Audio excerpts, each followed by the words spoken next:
pegar para fazer essa outra dela, que essa primeira a gente vai fazer na próxima, ó, a segunda, junta tudo para poder fazer o relatório, tá claro? Tá? Então vamos lá, a gente vai trabalhar aqui a função dos catalisadores. Então vamos dar uma recordadinha aí, como é que o catalisador é? Então vamos ver qualquer reação química pode ser representada no gráfico.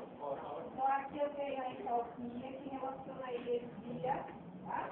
Em função do procedimento em que ocorre aqui a reação química. Tá? Caminho da reação, então como ela procede, inicia sempre com quem? Reagente. Precisa de uma quantidade mínima de energia para ser claro? Isso, então essa copinha aqui indica quando? Ela vai precisar absorver para poder ativar essa reação. A gente chama de energia de ativação, tudo bem? Daí, dependendo do tipo de reação, ela vai ser mais longa, mais curta, etc. A gente viu, lembra? Exotérmica, endotérmica, exotérmica. Tudo bem? Então, vamos terminar aqui com uma reação endotérmica. Tá? E aqui termina tudo bem? Então, aqui, toda e qualquer reação processa um gráfico como esse. Tá?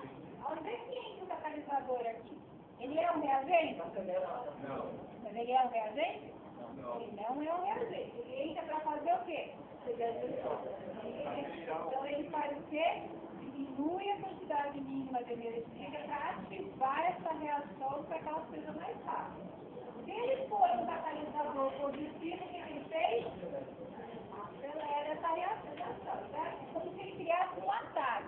Em vez de precisar gastar tudo isso de energia para poder chegar em produto que é o que me interessa, ele criou um atalho, então um caminho alternativo que vai chegar aonde me interessa também.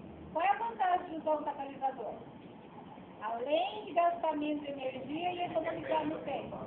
Ele não interfere na formação do produto, eu posso fazer o que com ele?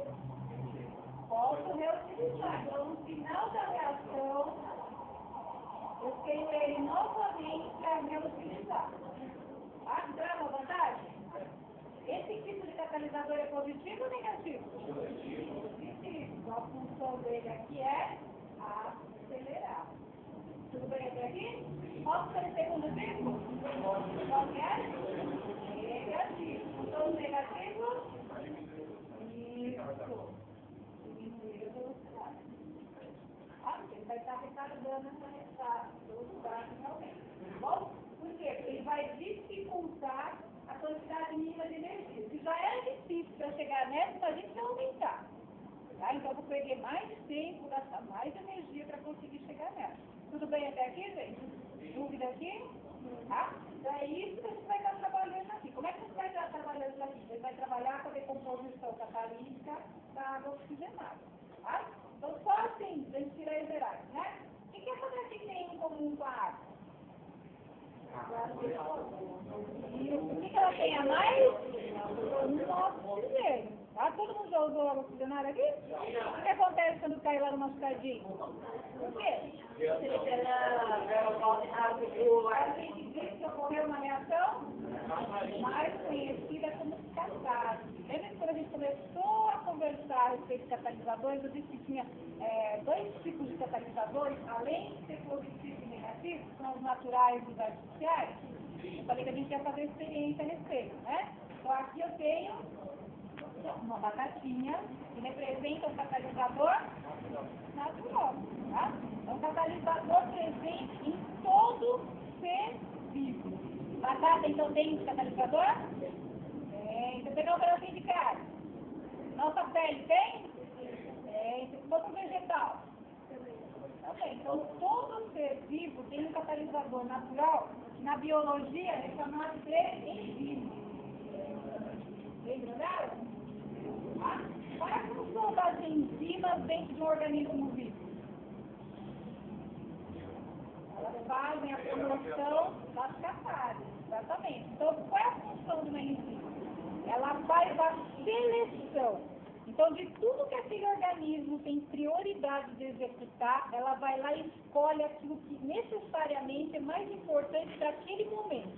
Então, para que aquele organismo vivo continue vivo, literalmente, tá? Vou pegar um exemplo bem simples. A gente termina de se alimentar, tá? Nossa digestão começa onde? boca existem uma série de agentes, né? Enzimáticos, então uma série de catalisadores que começam a processar a digestão. Então, passa pelo tubo digestório, né? Passa pelo esôfago até chegar onde? No estômago, quando ela dá continuidade a essa digestão, mais enzimas, tá? E depois vai para o intestino delgado, onde isso aí é transferido no restante do organismo para chegar na corrente sanguínea. Tudo bem? Então, o nosso organismo faz o quê? Assim que a gente termina de se alimentar, as enzimas fazem isso como prioridade. Então, elas escolhem a digestão para iniciar o processo digestório, porque naquele momento é a prioridade daquele organismo. Tá? Por isso que durante o processo digestivo, né, dependendo da quantidade de comida que a gente ingeriu, não dá um soninho danado?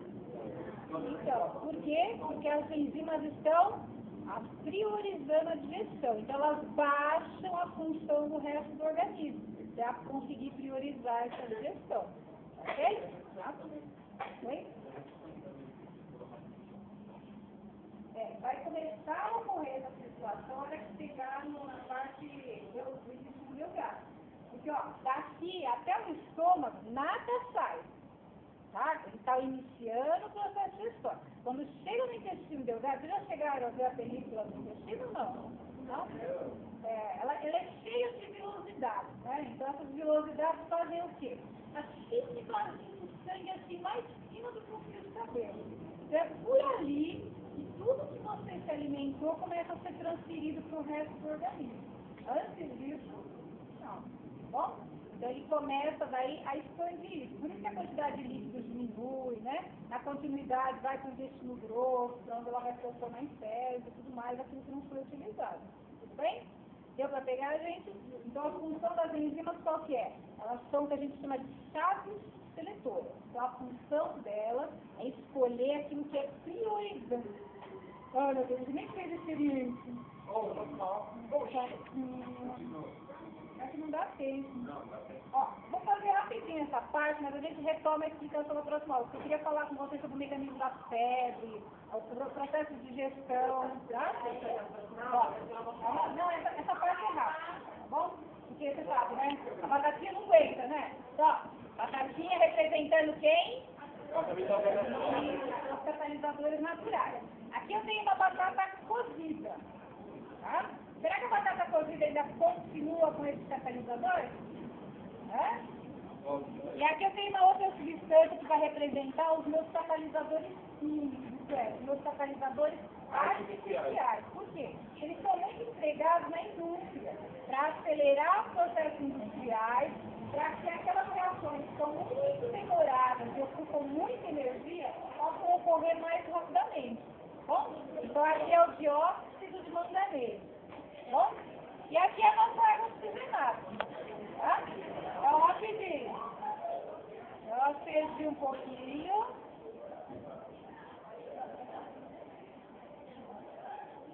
Esse catalisador aqui, gente, ó, o dióxido de manganês, eu estou recuperando ele do ano passado para cá. Tá? Isso eu nem tirei daqui. Bom? Então vamos lá, ó. Aqui na película da batata, dá para ver que está formando uma espuminha branquinha aqui embaixo? O que significa essa espuminha aí? Isso, exatamente. Então a gente não está trabalhando com H2O2? E ao entrar em contato com essas enzimas na pele, que são os agentes catalisadores, o que faz? Ela divide a H2O2. Então ela volta a ser quem? Água comum. Água que libera quem? Oxigênio. Qual é a função desse oxigênio? Por que a gente tem hábito de usar ela como um agente desinfeccioso? Né? Porque esse oxigênio entra em contato com as bactérias e mata elas, acabam liberando, impede que elas acabem proliferando. Tá bom? Por isso que, ó, a função aqui qual foi? Ó, formação dessas bolinhas. Significa que as enzimas aqui estão ativas? E se puser água oxigenada? Essa água oxigenada decompõe sozinha se eu deixar? Não? Aqui no rótulo está escrito assim: guardar em um lugar seco a temperaturas entre 15 e 30 graus, fora da ausência de luz. Ela decompõe sozinha? Tem gente que até que guardar na geladeira. Por isso que o prato é escuro. Por quê? Porque ela se decompõe naturalmente. Então, às vezes, quando você chegar a usar ela, você asperge lá na pele, né, joga um pouquinho, ela não faz mais bolinha. Por quê? Ela voltou a ser quem?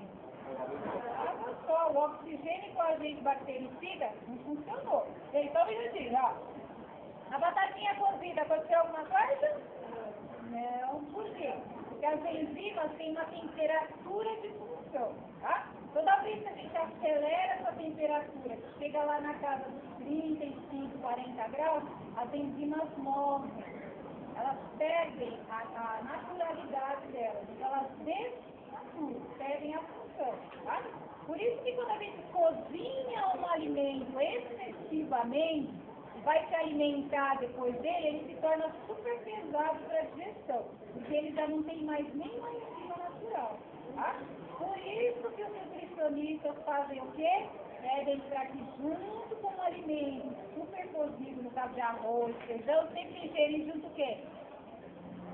Uma salada. Porque a salada não está verde ainda?